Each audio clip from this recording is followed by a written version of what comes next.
सबैजना नमस्कार। सबैजनालाई फेरि पनि स्वागत छ मेरो युट्युब च्यानलमा। सबैजनाहरू कता हुनुहुन्छ होला? अब हिमालमा घर हुनेभरि अब हिमालमा धेरै हिउँ परेछ। बेसरी तलतिर भन्दा पनि माथितिर तलतिर धेरै जस्तो पानी परेछ। पानी हिउँ परे पनि अब बिलाइ गइहाल्छ तलतिर। हिमालमा जति हिउँ परेर धेरैजना माथि अब हिउँ तान्नु लगाएछन्।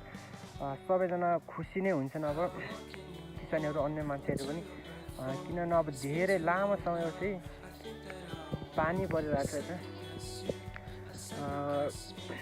नेपालका अधिकांश लगभग कर्णाली, पश्चिम जिल्ला, बागमती, प्रदेश नम्बर 1 जस्ता जिल्लाहरूमा हिउँ आएछ। त्यो भारतको उत्तराखण्डमा पनि यस्तै हिउँ लगभग 2-4 दिनसम्म हिउँ परेको कारण त्यहाँ 25-26 जना लगभग मरिसकेका छन् हिउँ पहिरो आएर। 20-25 जना कतै उद्धार छ भन्ने कुरा पनि सुनिएको छ। धेरै दिनपछि परेको अब हिउँ पनि लगभग 2 वर्षको आजै देख्न पाइयो। पोहोर साल एसी पर्दाखेरि हिउँ देखेको थिइनँ, अहिले जो घरैमा देख्नु पाइयो। अनि जहाँ कहाँ खुसी लागेको छ। यही खुसीमा पनि म एउटा भिडियो बनाउँछु भनेर बसिएको छु। भिडियो बनाउन लाग्दैछ। भिडियो कस्तो लाग्छ होइन, मनपर्छ भने अब आमामा हातेरी सेयर गर्नु पऱ्यो, सब्सक्राइब गरिदिनु पऱ्यो। त्यो पहिलो कुरा, सबैभन्दा पहिला भिडियोले हेर्ने बित्तिकै सब्सक्राइब गरिदिनु पऱ्यो। अरू कुरो चाहिँ म देखाउँदै जान्छु, तपाईँले हेर्दै जानुहुन्छ। अब त्यही कुरा त्यही हो। योभन्दा अगाडि पनि लगभग धेरै खडेरी परेको थियो। खडेरीमा धेरै उवा गहुँहरू सुकेका थिए। त्यस पानी आयो, अब राम्रो हुन्छ। किसानहरू पनि धेरै खुसी भएछन्। अब गहुँ बाली सबभन्दा बाली नाली सकिने भयो। खडेरी परेर अब यिनीहरूले घोडागोरुले खाएर पनि हुने, त्यसमा चाहिँ हैरान बनाएको थियो। अब पानी आएछ, यो हरियाली छ, अब पहिलाउँछ होला। अब यो पानी आउनु पनि सबैको लागि अब खुसियालीको कुरा हो होइन। यो चाहिँ हामी सबैको लागि भाग्यको कुरा हो, जुन चाहिँ धेरै वर्षभन्दा पनि धेरै महिनापछि पानी आउनु। यो महिनासम्म पानी आएन। महिना भने लगभग वर्षै साउन भदौतिर त अब आउने नै हो होइन। यत्रो हिउँमा धेरै महिनापछि पानी नआएपछि अब कसले निकाल्यो भन्ने कुरा पनि अब यसमा समावेश अब गर्नुपर्ने हुन्छ होइन।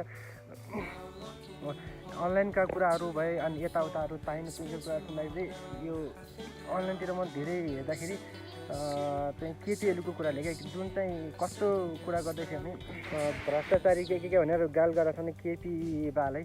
अब उहाँ चाहिँ पहिला भ्रष्टाचार गर्नुहुन्थ्यो होइन। उहाँको विवादी पनि कोही थिएनन्, यताउता कुराहरू गर्ने।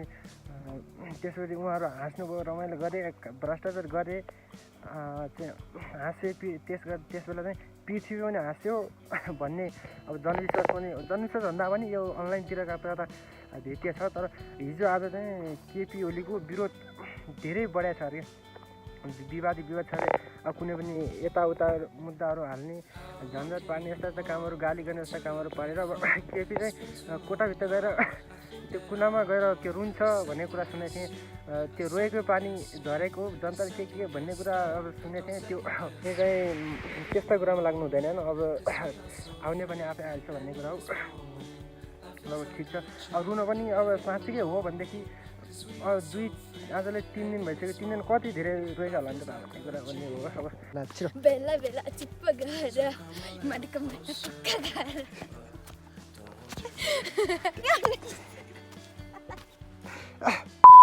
त्यो बोल्ने केही कुरा तेरी।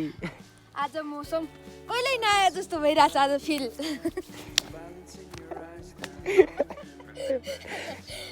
बोले ल बोल मिलाएर बोल्न अलि।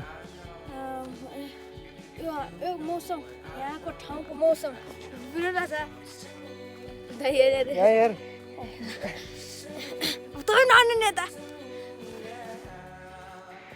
बसोबास हिमाल भन्दा नि नेपालको पुरै भागमा बस्ने नेपाली गाउँलेहरू खडेरीको लागि अर्को भएर देउताहरू बाली गाउँको परम्परा अनुसार देउताहरू धाउने, मन्दिर धाउने, पूजापाठ गर्ने, मुडा लिने, अनि त्यसो देउता खान जाने एकदम पुरानो परम्परा हो। एकदम विश्वासको पनि हो, एकदम विश्वास छ। जुन त्यही कारणले गर्दा पनि हिउँ आएन भन्ने छुटेको र देउताले सिकाएअनुसार मुढा लगाउनु पऱ्यो, थानमा जानु पऱ्यो, धन्दा बस्नु पऱ्यो, त्यस्तै काम गऱ्यो। म पनि अब यही लगभग पानी आउनुभन्दा एक दिन अगाडि लगभग गाउँले त त्यो दिन मुढा सुडा जोत्यो, त्यो बसेँ हुँ। अब त्यो बसेर धेरै ठाउँमा पनि यस्तै कुराहरू सुनेको थिएँ। मुढा लगेको थिएँ, रातभरि बसेको थिएँ, यसको देउताले यो गर्यो, यसको देउताले यो गर्यो, पानी निकाल्यो भन्ने अब भनाइ पनि छ। ल यो चाहिँ विश्वासमा पनि एकदम मान्यता भएको छ। ठाउँमा यस्तो गरे त्यस्तो गरे सुनिरहेको हुन्छु। त्यस्तो काम गर्दाखेरि अब यो देउताले यो गर्यो भन्ने कुरा पनि हुन्छ। अब गऱ्यो मान्छेले आफतिर आउँछन्। गाउँतिर चाहिँ प्रायः त्यही हुन्छ। पानी आएन भने खडेरी लाग्यो भने देउताहरू धाउने होइन, देउताले सिकाइ काम गर्ने। त्यसै काम गरेर लगभग आउन पनि आउँछ पानी। त्यो अब आउने पानी आफै हाल्छ, नपाउने पानी अब जे देउता धाए पनि रात गरेर मुढा धाए पनि ठ्याक्कै आउँदैन। त्यो पानी चाहिँ आफै कसैले के गर्नु पर्दैन, घरमै सुते भयो भने पानी त्यो आफै आइहाल्छ आउने पानी। यो चाहिँ हामीले आफ्नो परम्परा मूल्य मान्यता अनुसार आफूले आफ्नो धर्म विश्वासहरू आफूले गर्नुपर्ने हुन्छ। त्यो हो।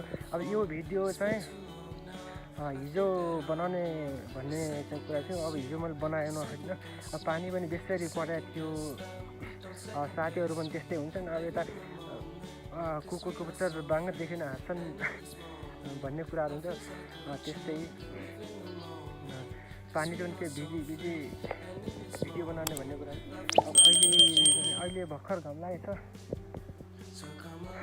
त्यही भएर अब यसो भिडियो बनाउनु पऱ्यो भनेर मन पनि खुलिएको थियो। अब पानी आयो भनेर बनाउनु पऱ्यो। अब यो भिडियो बनाइसकेपछि उता जानु पऱ्यो। अब भिडियो बनाइसकेपछि भिडियो पोस्ट गर्नु पऱ्यो। पोस्ट गर्नलाई अब रिचार्ज चाहियो, डाटा साटा तान्नै पऱ्यो। पसलमा गएर रिचार्ज किनेर ल्याएर डाटा साटा तानेर भिडियो एडिट गरेर हालेर। आज घाम पनि लाग्छ, एकदम तातो छ। अब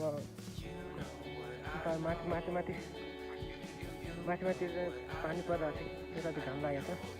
यस्तो कस्तो हुन्छ होइन, सबैले लाइक गरिदिनु पर्छ। सबैभन्दा पहिला चाहिँ कमेन्ट चाहिँ अनिवार्य रूपमा गरेर जानु पऱ्यो।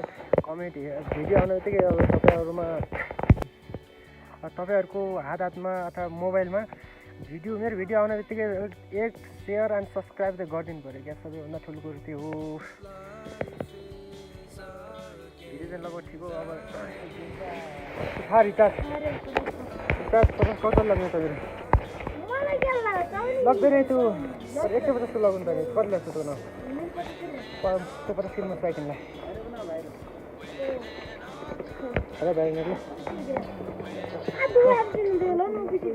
ल पैसा झिक्छ।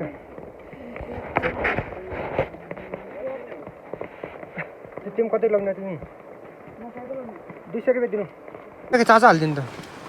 कति वायो चार्जर छ छैन? वायो चार्ज हालिदिनु।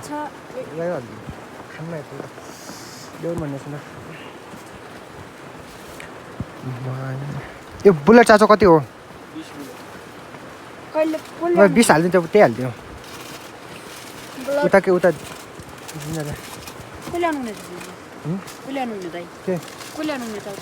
अब यिनी ल्याउनु हुन्छ देखावा त 100 रुपियाँ तान्दैन। घल्लीको रिचार्ज ल एकदमै चिसो छैन हात। उता खानु लियो रिचार्ज भयो। अब